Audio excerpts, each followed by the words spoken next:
Mi gente, it's time. It's time for another Cafecito break. Today we have a very special guest. Tia Bess is on the show with us today. So get your cafecito ready or your tea if it's the evening time and take a listen to two sisters having a soul chat and a truth chat. Hello, welcome to the show, Tia Bass. How are you? It's great to see you. Hello, sweetheart. How are you? Great seeing you again. Oh my God. I have to tell the community my little cafecito confession because the people who know me know that I'm very forgetful with names.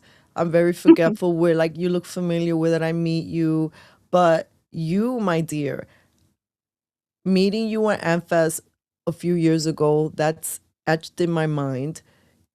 Is in particular because not only with your smile and you're such a light, but what you do and how you advocate for children and for mama bears is needed, and the lens of being a woman of color, who is not ashamed to appreciate that you live in the United States, right? Yes. And I feel like I'm excited to talk about I'm excited to talk to you today because I feel like as as mujeres, as people who may be connected, who knows, like I know, like for me, coming from city life, like being even even saying something like I appreciate that I live here in the United States gets me in trouble, Right.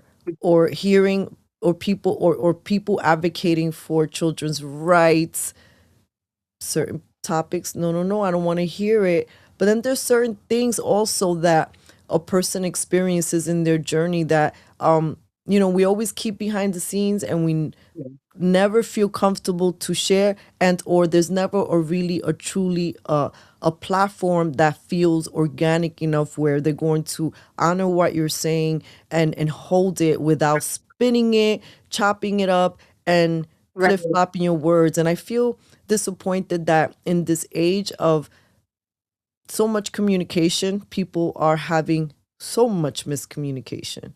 And I know that I said a lot, but welcome to the show. Please let the community know a little bit about you. And yeah, let's go from there.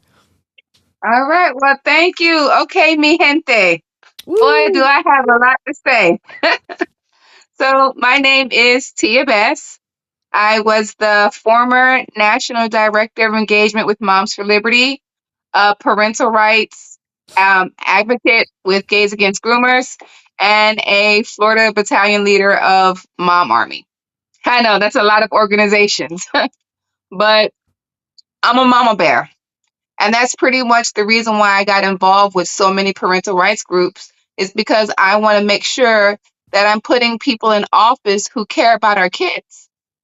We all about, todo es la familia. Everything is about the family and how we can keep them strong because our lives are blueprints for our kids.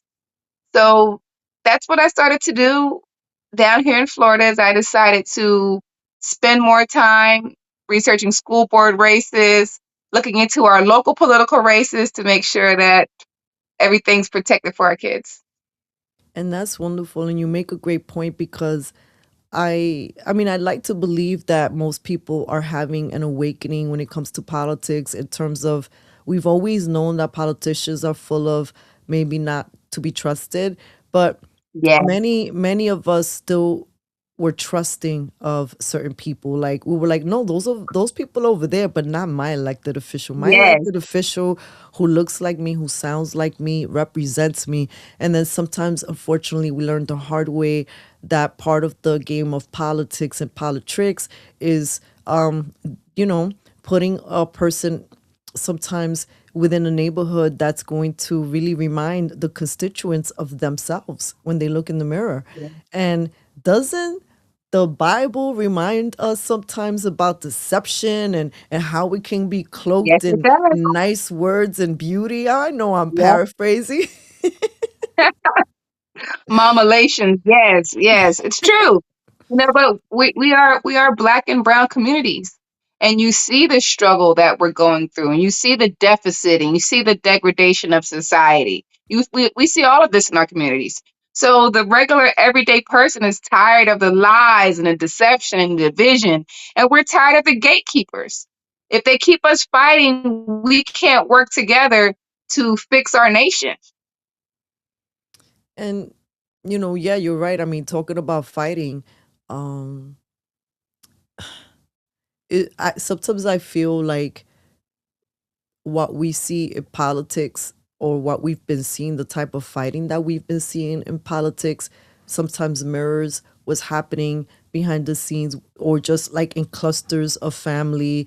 And I'll give Yes, you like an example, like that will seem controversial to certain people.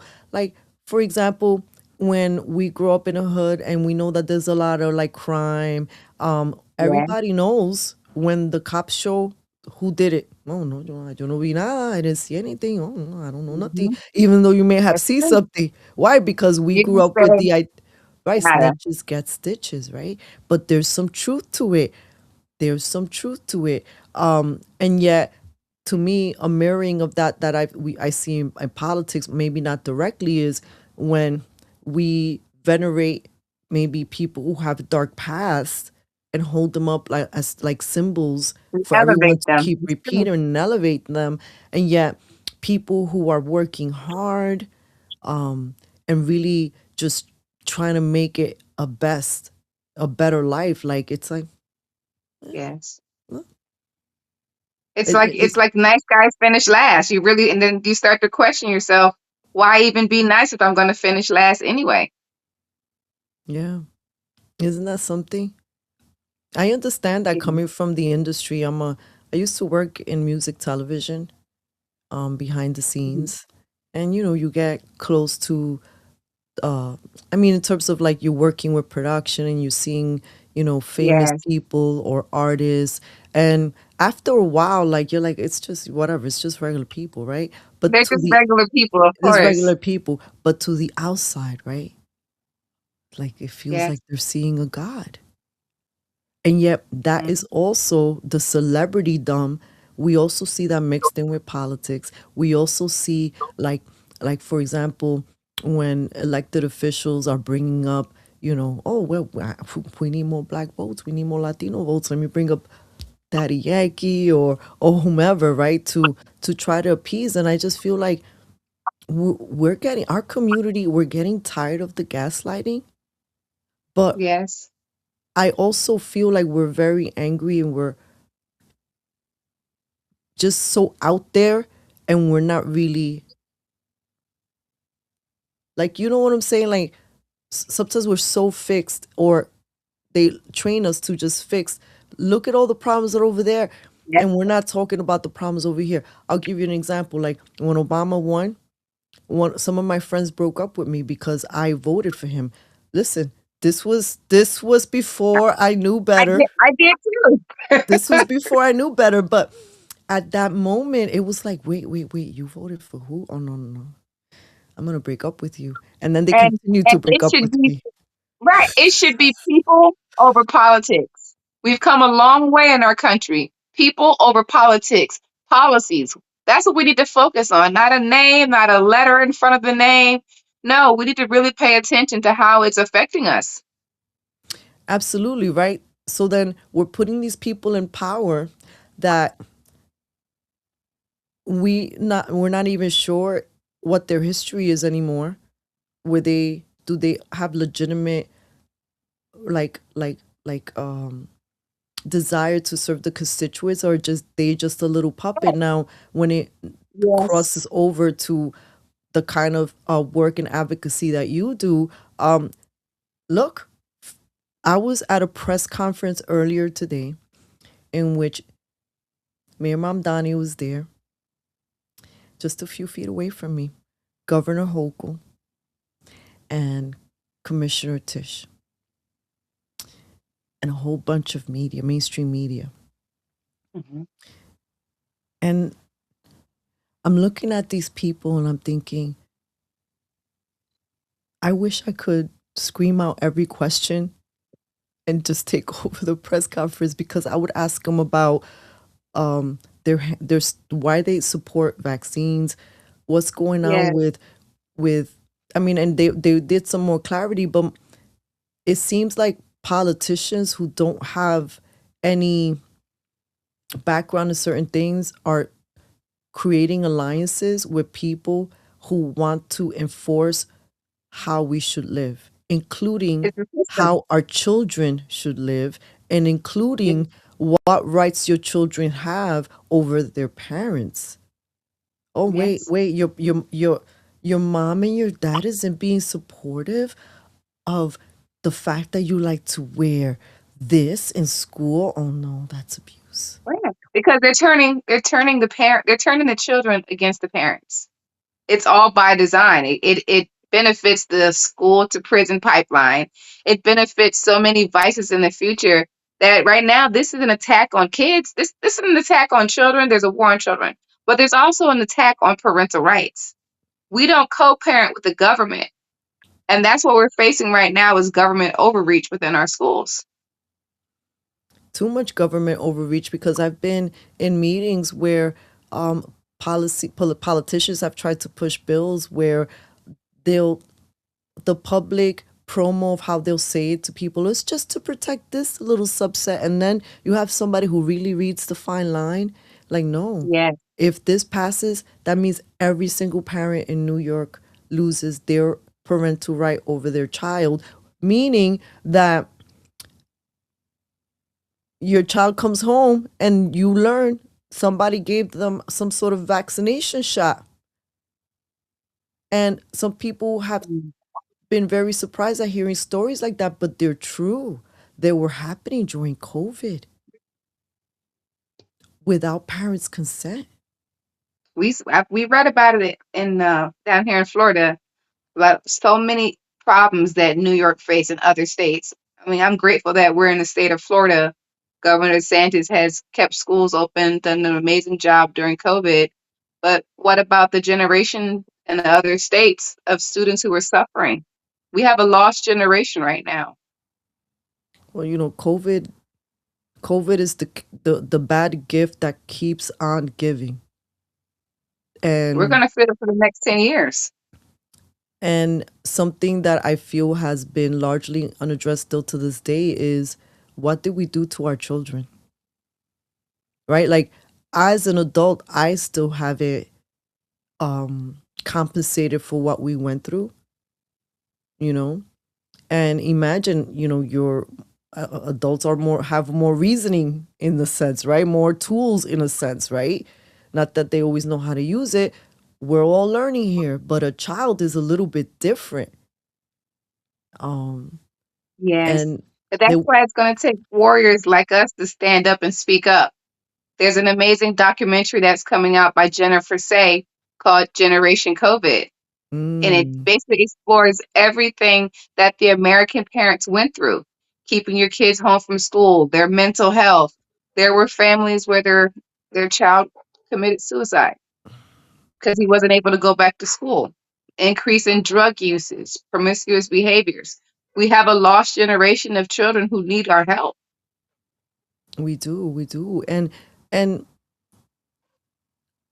do you think, right, from your perspective and what you've seen, do you think that 2020 was an awakening point for parents in terms of the school system?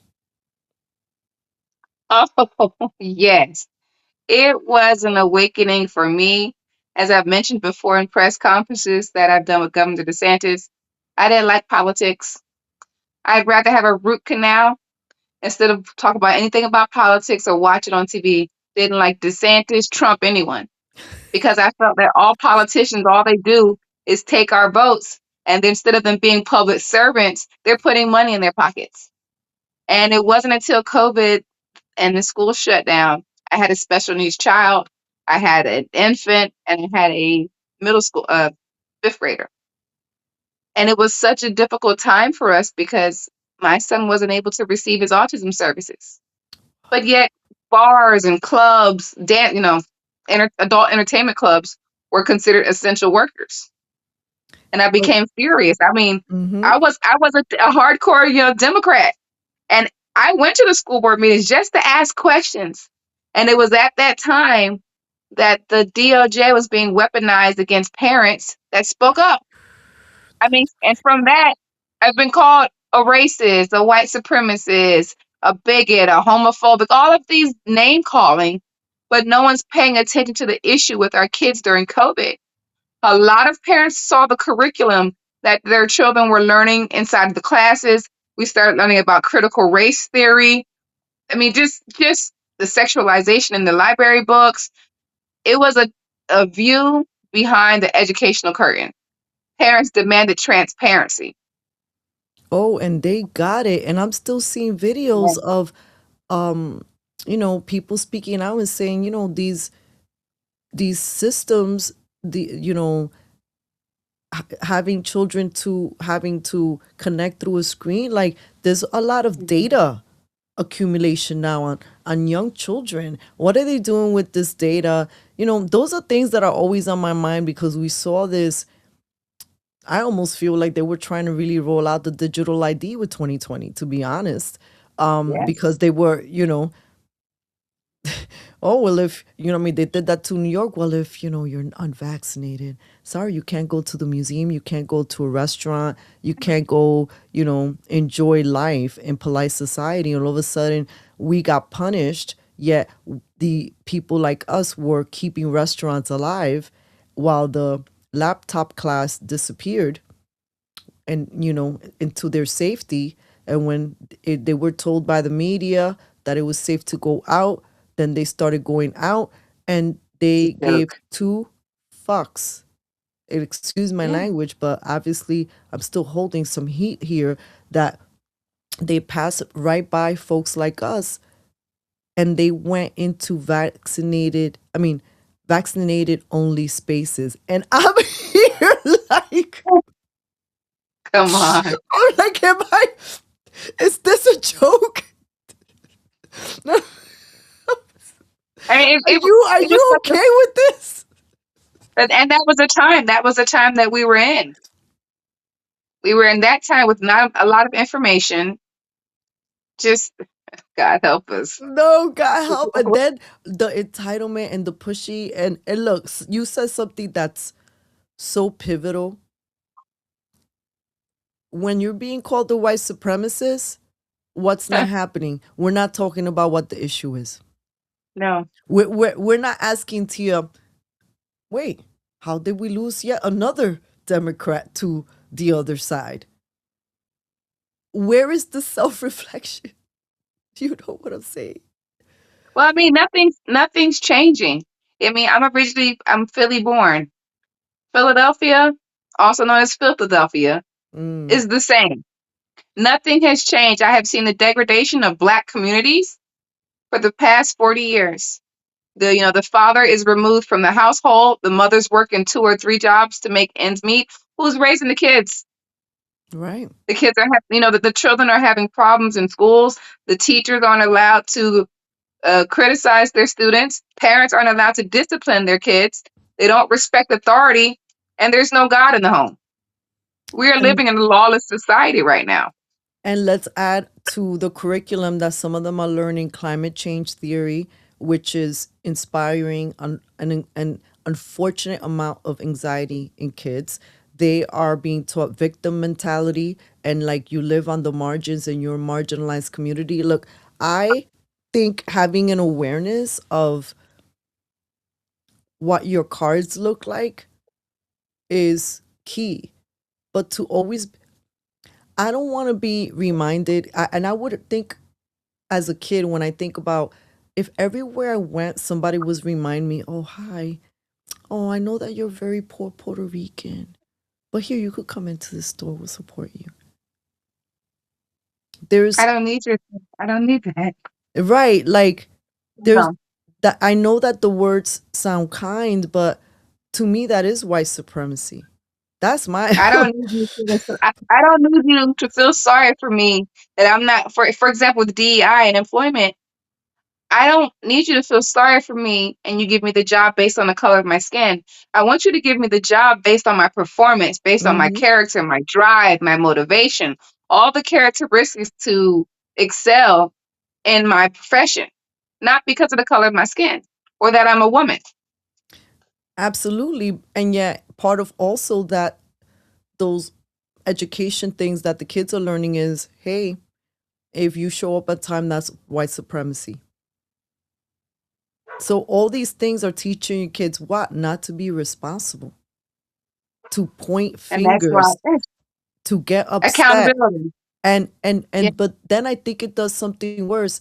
It almost feels like you're crushing a young spirit before it could even lift up and dream. Oh, you're trying to have dreams? Oh no, sorry. You're marginalized. Oh, you're so And that's marginalized. and then when you do need help within your community, like myself being 18 and falling into a situation of human trafficking, I didn't know who to ask for help. You know, we don't educate our young people, our young generation from 18 to 24. No one's protecting them. 18 is not, yes, it means you're legally an adult, but your frontal lobe is not fully developed. And you end up in situations that no child should be in or young adult should be in.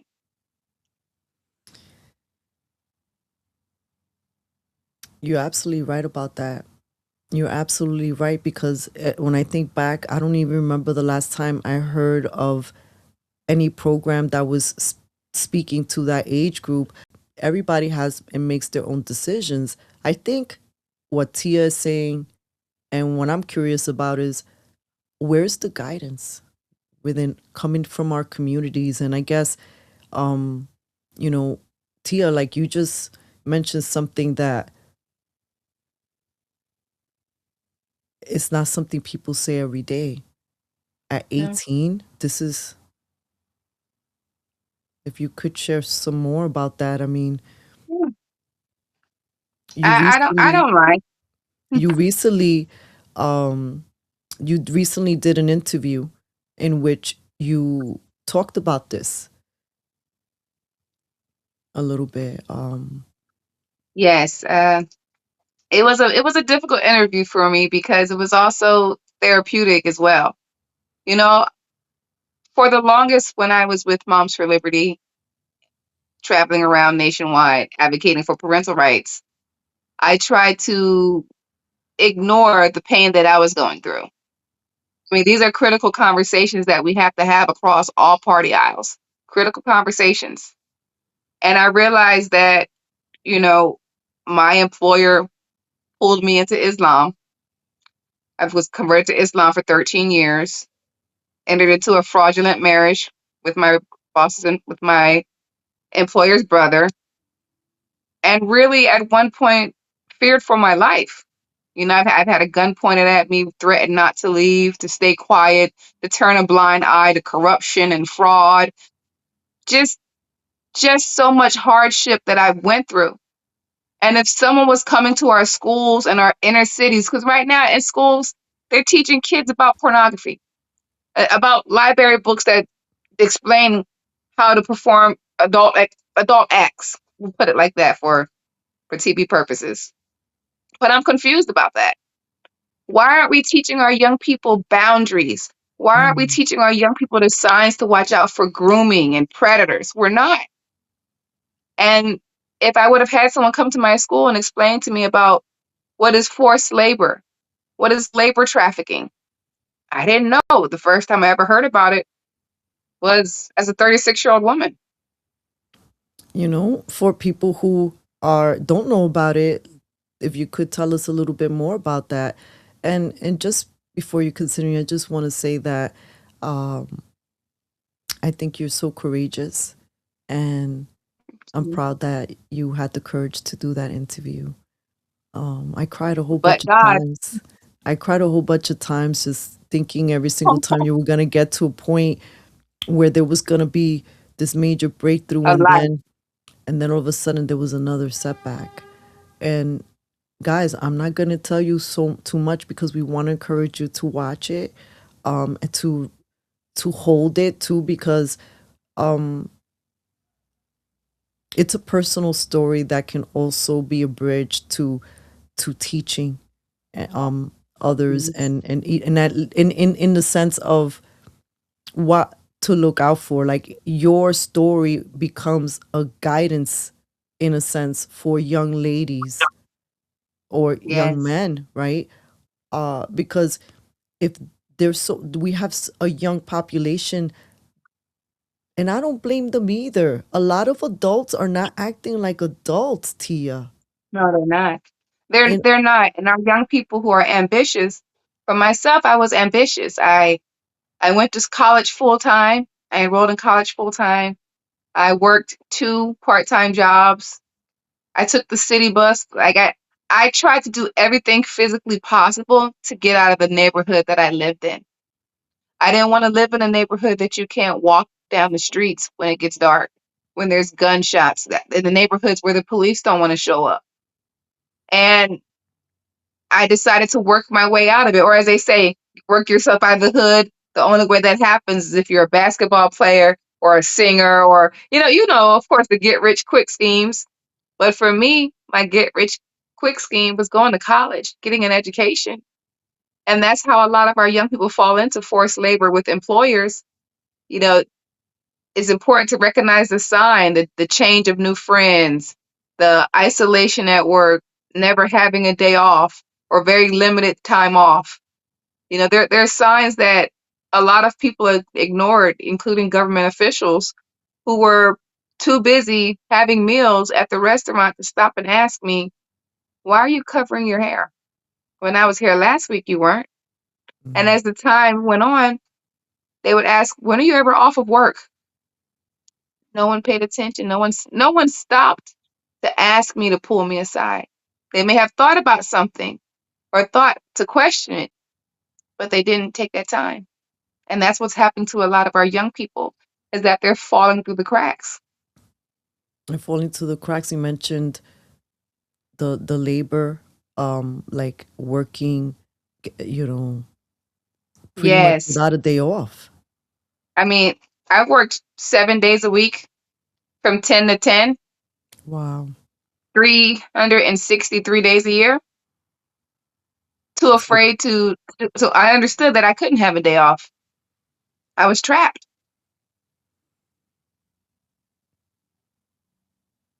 that, that how do you even, like, where was you even time for you? Like there's no time for you to do anything, no, not even going to get No, chores, not nothing. Like no. that's really not It's, living in a sense. it's not.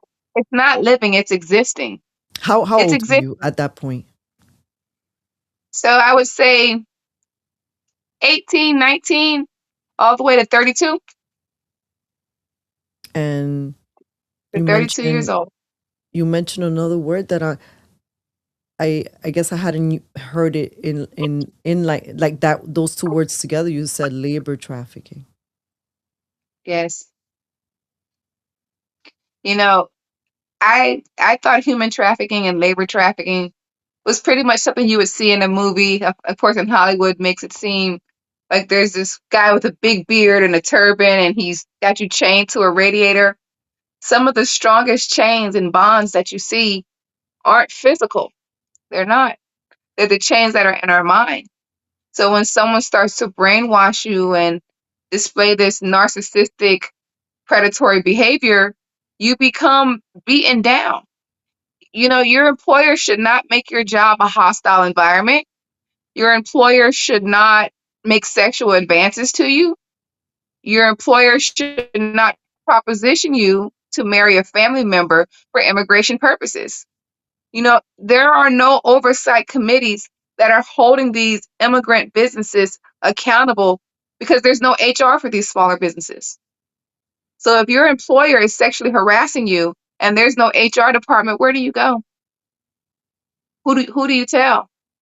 For myself, I really couldn't speak up because my employer knew the mayor, the state representatives, the senators, everybody that was black who looked like me, who I could have asked for help and say, listen, I really need help. They turned a blind eye. So that's when I started to lose faith. And the people who were around me in my community who were voted in to protect us, but had other agendas. Hmm. You're That was a right. lot. That is a lot. Like, how did how You got a what lot was of your questions. great? I I get mean, yeah, I mean, like, well, first of all, like, I'm never at a loss for words. Um, I do that to people. you do that well, and before community member before the show started, I was just telling Tia how she is one of those people that when you see her, you meet her presence first, and it's all light, it's all beauty. It's you feel like something heavenly is holding you. And for that to be what you resonate and shine on to people, I hold that vision that you receive it in multiplication Amen. back, Amen. because what you have lived through, what you're still going through, and yet you're still getting up every day and still being a mama bear and still being a But teacher and still God, being a guide. Wow, I have so much admiration for you, mama. oh, thank you, sweetheart. I mean, it's really God. I mean, I there was a time period in my life where I was so brainwashed that I began to hate my country. I was taught to hate my country. I'm born here. I'm like my grandfather, my father served in Korea. Like I come from a long line of military veterans. And to get to that point where I felt that America was no longer my home, I felt that I couldn't trust Christians and Jews to the point where I started to recruit. I started to convert Christians to Islam because I was so hurt with the church and I was so going through so many emotional issues. I didn't know how to cope with it. But I've never gave up my faith in God, and He was right there with me the entire time. So I'm grateful that I'm able to know that God accepts me for who I am. I don't have to cover up from head to toe and just show my eyes and pray 5 times a day. God is in me. God is in us. God loves us. We are His children. And that's what I had to come to the realization. And now I smile and I spend every day telling people about how God delivered me and how God rescued me. Can you, before we move on, like, we want to encourage people to also watch your interview. Please do. Tell us where is it you it's a very famous YouTube channel. Let the people know. Yes. So you can go to Soft White Underbelly. Yes, I flew all the way from Florida to Los Angeles to tell my testimony, to tell my story. And it's not a story just for Republicans or Democrats or Libertarians or non-parties. No, it's not about that. Because the crimes against humanity that happened to me, the amount of abuse, the amount of trauma, it can happen to anybody. It doesn't matter what side of the aisle that you're on. There are nonpartisan issues that are taking over the mental health of our young people. And that's the whole, the concept behind the interview on Soft White Underbelly is that you can get past it. So I know that you're probably going to include the link into the description. You can go to Soft White Underbelly and type in A Black Woman's Odyssey, and you'll see me with pink hair, big smile, but just being vulnerable and authentic. And that's what I think a lot of people in power and politicians forget, that you're human. You are nothing but a mere human being. You came in this world by yourself, and you're going to leave this world by yourself. Everybody's going to get a toe tag, just doesn't matter when. So that's why we have to do our best to elevate each other, in my opinion. You're doing it, mama. You're doing it. And there are a couple of like themes that came up in that interview that resonated with just stories I've heard women tell, or even in my own experience when it relates to being in an environment where you feel like you are having to grow up too fast. That aspect. Yes. And, Yes. or growing up in an environment and people around you are not really prepared to maybe respond or guide or field questions that someone like you might be needing to know. And then when you bridge further, you realize, wait a minute.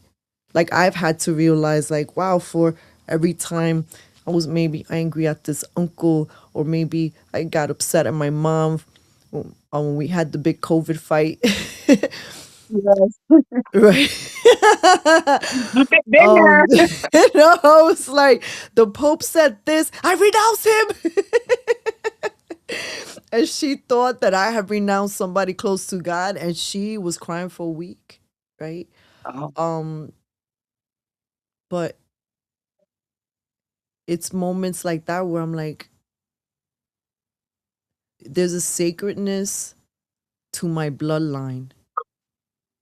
I don't want to run away from it. But I also realize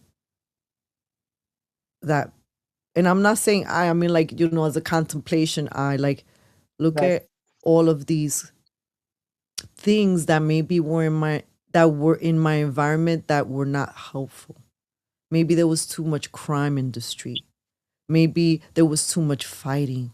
Maybe there was too much drugs. Maybe there weren't enough people who could be adults because they didn't have the Yeah. love and care when they were growing up. And many of us are trying to survive a lot of layers of brokenness without Yes. there being a reprieve to heal from something. So Exactly. And when generational. you keep going though, you keep going, like I don't know how to quit. I mean, this is you know, why I'm like, wow, like wow, like I'm just in awe of you. And I have to say, I can't wait to witness all the magnificent things that are in store for you. thank you. But God, that's all. That's my boss right now. I work for myself independently. I work for the American people as an independent journalist. But God's my boss. God's the That's where boss. I'm at. He's the big G. He signs my paycheck. I'm just the CEO. He signs my paycheck. I wanted to the reason I brought all that up is because I kind of wanted to explore just those dynamics between like younger people and adults, and or like if it's a parent, everybody has different situations these days, but so many people don't have peaceful home lives right now. There Yeah. is a chaos out there that seems to be stirring. And um just hearing that interview, and from what I've learned about you, you're healing and you're teaching and you're Yeah. paying it forward. Well, All I'm of on a journey. I'm on a healing journey. And this year of 2026, I'm going to work more with being a transformational life coach so that I can help other people. I've turned my life around. I've learned how to smile again, even after going through so much trauma and drama. Just knowing that there's life on the other side. I have to, as Bob Marley says, emancipate yourself from mental slavery. None but yourself Ooh, can free your mind. that's right, right. And this is the cover of our show today. Free your mind. You're doing it right. You're freeing your Yes. mind, and you're moving forward too, striving. Um, what are some of the messages that you would like to impart to our audience today about you, about what's coming up next? And I really hope that we get more, and anything else that you'd like to share. Well, thank you. Oh, that's a good question. It's a lot. I mean, I really want everybody home to have a chance to watch the video. You'll understand so much more about me. You'll understand the problems that I've seen. The amount of of trials and tribulations I've been through, I should be bitter. By the time I was 10 years old, I've been already molested by three people. So I should really be bitter. I should be angry that my father wasn't there. My father was a military vet that had mental illness, wasn't able to stay, and that affected me. And that's why we need fathers. If you're a father watching this video, please be involved in your child's life. Even a phone call goes a long way. We need these men of America to stand up and protect our women. But instead, they're busy with distractions with the NFL, and they're busy with younger women and, chasing that flesh. Instead of seeking first the kingdom of God, they're doing other things. And that's why we're losing God's most precious creation is the women.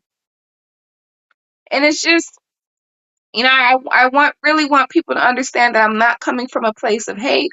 I'm not coming from a place of xenophobia or Islamophobia or none of that. Because that means it's an irrational fear. But the amount of problems that I've been through, it's not irrational. And one of my main messages is that I want to help women.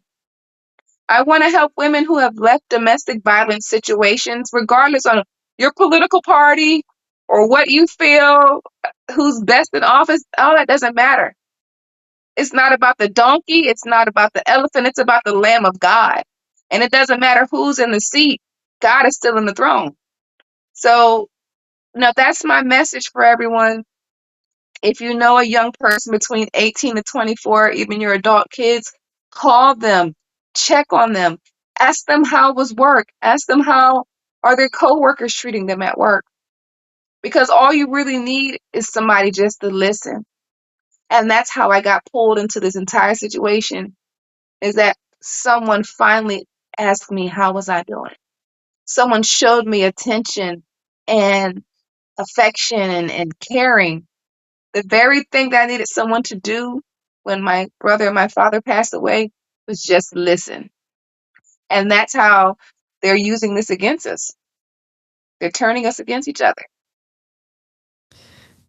They are turning us against each other because the people are not listening. They're doing more. I'm just going to wait until she stops talking and then I'm going to just talk. Or they're talking over each other.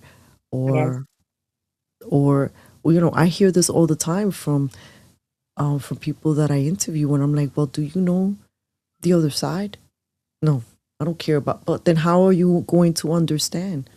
How are you going to criticize something you've never understood or you never experienced? Like, like stay in your lane. And it seems like the Times, in every sense of the word, is telling people perhaps we all could use a bit more of listening, right?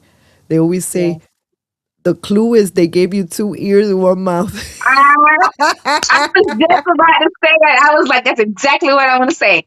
One mouth, 2 ears. Listen. Listen, listen, because Exactly. listen, right? Listen, That's and not just listen here, but like listen with more senses, it. because if there were Yes. more people doing that, they would catch those young people who are in who are like in trapped in labor situations. Yeah. And I mean, I'm in New York City. I know I'm clueless as to how many of those type of situations are happening here. I'm also aware that there have been many times that I've walked into certain establishments and I'm like, this young person is always here. Yes. That was me. That was And me. I'd be make a mistake at the restaurant, get cursed out by my employer in front of a lobby of people. I didn't move the drive-through fast enough. I was cursed out. I worked there while I was pregnant. I still had to carry the food outside. Just if you see something, say something. If you go into a restaurant and someone's being cursed out in a language that you don't understand, keep an eye on people. Because most of the time, they're not there because they want to be. it's true. That's really eye opening. Yes. Thank you for bringing that to our awareness. And, I'm going to be looking out. Um, what do you recommend that, let's say, someone who's watching be like, oh my God, I've always been suspicious of a business down the block. What do you think that they should do, right? Because you did point out that sometimes there's a connection with certain establishments to other people, or, I what? understand. Well, for me, for me, I had my head covering. I wore a headscarf, and there were people who would gravitate towards my personality, and they would have different conversations with me, and I would open up to them, and I even look forward to seeing them come to my drive-through or come order a salad or anything. And I remember there being two people, and I told them the situation that was going on. I said, I'm not going to be here. I'm leaving. And they encouraged it because of the amount of hostility and abuse that they witnessed as customers. They encouraged that. But it was their kind words. It was them listening, just asking a question. Are you okay? You don't look good today. Is everything fine? Slowly by slowly, with their repetition and them building my trust, I started to open up. So I think that's the best advice I can offer someone is frequent that place. Have a smile, have a friendly word. That you're right. Like that, what power, right? Of, you never know what a gentle little gesture, right? Because it doesn't take a lot of time out of anybody's day to just say hello, to be more human. When you're more human and you're engaging, you might be able to notice more. But a lot of us are stuck here. Like, there's a lot of reasons why human beings are not feeling centered, and why there's a lot of arguing, and why there's a lot of division. And guess what? I don't know about you, Tia, but I am tired. I think I've maximized those conversations. I could put them for more lifetimes, right? I'm tired of that. Like, I would like to spend more time talking about conversations that, at least, if anything, can be a little soul healing, you know? Yes. We all need healing. We're all a little bit broken in some way or another. I mean, I've met people from state representatives to senators. Just I've met homeless people on the street. I've met veterans. I just a common denominator that I see between all of these people is 8 out of 10 of them say that they've been abused as a child. Wow. That's heartbreaking. On top of that, 83% of people within the LGBT community, they've been abused as a child. And it spans from all social economic backgrounds, all races, until we have critical conversations of what's really ailing our country. We're not going to move forward. And it all starts with saving our kids. It starts with saving the children. And that means having the courage to face whatever happened to you as a child and understand that it can't hurt you anymore. So it's time for you to stand up and rise up and be the adult that you needed when you were a child for others out there. That's right. And free your mind, and the rest will follow, especially if God is Yes. leading the way. First, yes, Tia, this has been an amazing conversation, a it difficult has. one, but It is. But critical. critical. I'm giving you a big sisterly hug and appreciate the opportunity that you've given me today to chat with you. Yes, And I'm going to hold you in prayer, and please do. I can't wait. I just can't wait to hear more updates from you, and I look forward to having you come on again. And I know you've got plans, and we'll be in touch. We'll be in touch. Yes, God yes, is we good. will. And the big thing to look forward to, according to God, and in 2026, the book is going to come out. The Girl Who Knew Too Much and Got Away. Spicy. It's going to be spicy. That's big. That's big. The girl who knew too much and got away. That's a great title. Yes, Well, it's time to start I healing. can't wait to chat with you when you're ready for that conversation. Mamita, is Yes. there something else that you'd like to say as we wrap this conversation? No, just to everyone out there, make sure you recognize the sign, check on your young adults in your life, and always put God first because Christ is King. Amen. Amen. Um, and I just want to tell people this has been recorded on January 6th, Three Kings Day. The gifts were being brought to Jesus Christ. See, there's everything in its divine timing. Yes, I agree. Mi gente, this has been Rosangel Perez with this beautiful sister, Tia Bess, who is a light.